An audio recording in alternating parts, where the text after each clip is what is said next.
റഷ്യയുമായി കരാറിൽ ഏർപ്പെടുന്ന ഇന്ത്യക്ക് ഞങ്ങൾ വലിയ രീതിയിലുള്ള പിഴ ചുമത്തും, വലിയ രീതിയിലുള്ള താരിഫ് ചുമത്തും. 25% താരിഫ് ട്രംപ് ചുമത്തി. 100% പറഞ്ഞു. പക്ഷേ ട്രംപ് അതിൽ നിന്നും മലക്കം പറഞ്ഞ് പിന്മാറി. പിഴത്തുക ചുമത്തുമെന്ന് പറഞ്ഞു. ട്രംപ് അതിൽ നിന്നും മലക്കം പറഞ്ഞ് പിന്മാറി. അതായത് റഷ്യയുമായി ഇന്ത്യ പല കാര്യങ്ങളിലും സഹകരിക്കാൻ പാടില്ല എന്നുള്ളതാണ് ട്രംപിൻ്റെ നിലപാട്.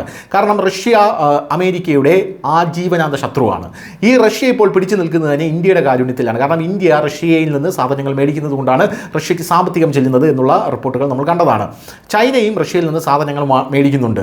പക്ഷേ ഇപ്പോൾ ട്രംപ് അക്ഷരാർത്ഥത്തിൽ വെട്ടിലായിരിക്കുകയാണ്. അതായത് ഇപ്പോൾ അമേരിക്ക റഷ്യയിൽ നടത്തുന്ന കച്ചവടത്തിൻ്റെ ഏകദേശ തുകയും റിപ്പോർട്ടും പുറത്തു വന്നിരിക്കുകയാണ്. റഷ്യയുമായിട്ടുള്ള US വ്യാപാരം $2.1 ബില്യൺ എത്തി നിൽക്കുകയാണ്. 5 മാസത്തിനുള്ളിൽ 23% വർധനവതിലുണ്ടായിരിക്കുകയാണ് എന്നുള്ള റിപ്പോർട്ടുകൾ പുറത്തു വരുന്നു. അതായത് മറ്റ് രാജ്യങ്ങൾ റഷ്യയുമായി ഇടപാടുകൾ ഏർപ്പെടരുതെന്ന് പറയുമ്പോൾ അമേരിക്ക റഷ്യയുമായി ബില്യൺ ഡോളറിൻ്റെ കച്ചവടമാണ് നടത്തുന്നത് എന്ന റിപ്പോർട്ടുകൾ പുറത്തു വരുന്നതിലൂടെ ട്രംപ് അക്ഷരാർത്ഥത്തിൽ വെട്ടിലായിരിക്കുകയാണ്. റഷ്യയിൽ നിന്ന് ക്രൂഡ് ഓയിൽ വാങ്ങിയാൽ ഇന്ത്യക്ക് വൻ തീരുവ ചുമത്തുമെന്ന് US പ്രസിഡന്റ് ഡൊണാൾഡ് ട്രംപ് ഭീഷണിപ്പെടുത്തിയതിന് പിന്നാലെ യുഎസിൻ്റെയും യൂറോപ്യൻ യൂണിയൻ്റെയും നയങ്ങൾ ലോകത്തിന് മുന്നിൽ തുറന്നു കാട്ടുകയായിരുന്നു ഇന്ത്യ.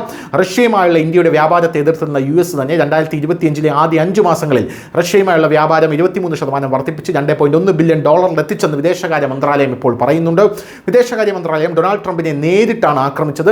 ഒരു വശത്ത് റഷ്യൻ എണ്ണ വാങ്ങുന്നതിന് ഇന്ത്യ വലിയ താരിഫുകളെക്കുറിച്ച് ട്രംപ് സംസാരിക്കുന്നുവെന്ന് പറഞ്ഞു. എന്നാൽ അമേരിക്ക തന്നെ ഇലക്ട്രിക് വാഹന മേഖലയ്ക്കായി യുറേനിയം, ഹെക്സാഫ്ലൂറൈഡ്, പലേഡിയം അതുപോലെ തന്നെ ആണവ അധിഷ്ഠിത വ്യവസായങ്ങൾക്കായി റഷ്യയിൽ നിന്ന് വളങ്ങൾ, രാസവസ്തു എന്നിവ വാങ്ങുന്നു. USഉം റഷ്യയും തമ്മിലുള്ള ഉഭയകക്ഷി വ്യാപാരത്തെക്കുറിച്ച് വിദേശകാര്യ മന്ത്രാലയം വെളിച്ചം വീശിയിട്ടുണ്ട്. ഇരു രാജ്യങ്ങളും തമ്മിലുള്ള ബന്ധങ്ങൾ മുന്നിലെത്തിച്ചിട്ടുണ്ട്. ചില മാധ്യമ റിപ്പോർട്ടുകൾ പ്രകാരം 2025 ജനുവരി മുതൽ മെയ് വരെ റഷ്യയുമായുള്ള വ്യാപാരം US വർദ്ധിപ്പിച്ചിട്ടുണ്ട്. US ഇന്റർനാഷണൽ ട്രേഡ് കമ്മീഷന്റെ ഡാറ്റ പ്രകാരം 2024 $1.1 ബില്യൺ വളങ്ങൾ, $878 ബില്യൺ പലേഡിയം, $624 യുറേനിയം, $75 ബില്യൺ വിമാന എഞ്ചിൻ ഭാഗങ്ങൾ എന്നിവയുൾപ്പെടെ റഷ്യൻ വസ്തുക്കളുടെ ഇറക്കുമതി USലേക്ക് തുടർന്നുവെന്നാണ് സൂചിപ്പിക്കുന്നത്. USഉം യൂറോപ്യൻ യൂണിയനും അനാവശ്യമായി ഇന്ത്യയെ ലക്ഷ്യമിടുന്നുവെന്ന് വിദേശകാര്യ മന്ത്രാലയം പറഞ്ഞു.